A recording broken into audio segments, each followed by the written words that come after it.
The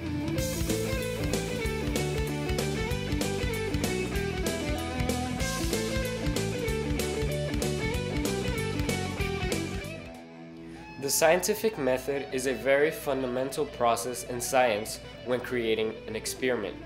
This method was invented because it keeps scientists in focus of what they are testing, and this method is very helpful if you will be repeating the experiment again and again.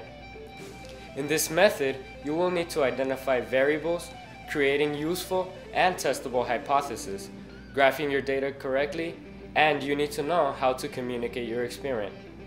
By communicating, I really mean that you need to know how to make your procedures and all of your experiment functional, sort of like a recipe.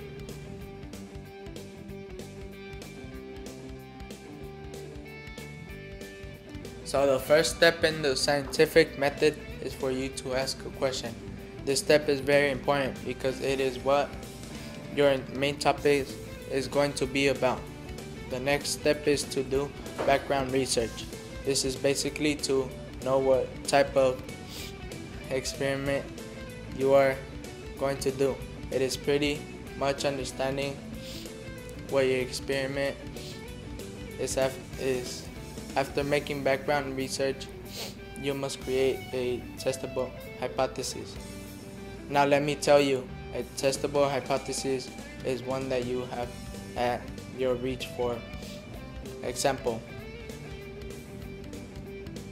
you do not want an experiment that you will need for rocks from Mars or maybe the other side of the world.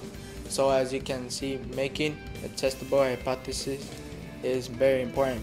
After you have created a testable hypothesis, you will test your hypothesis by doing an experiment. Basically, the experiment is the one you test in order to know if your hypothesis is true or not true. This is one of your importance. After experimenting, you will analyze your data and draw a conclusion. After you draw a conclusion, you will figure out if your hypothesis was right. So those are the scientific method steps.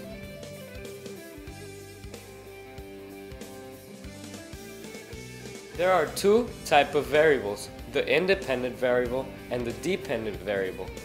The independent variable is the one that can be manipulated. The dependent variable is the one that depends on the independent variable. And the control is what you might want to keep constant.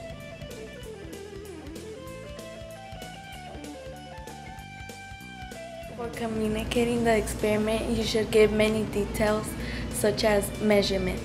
You will also have to give very accurate steps when writing down the procedures. You will also need to give enough information, such as materials, mention the variables, and your control.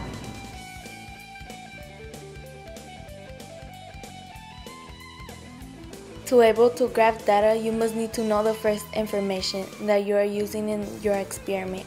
For example, you will need a line graph when the experiment is involved with time and velocity, and another example is you will need a bar graph when comparing different amounts of different things.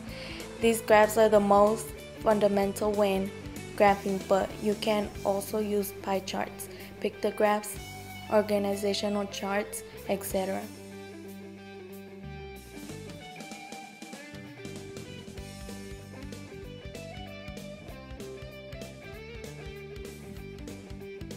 Data with small samples can be sometimes good, but you don't have the support to claim the right answer.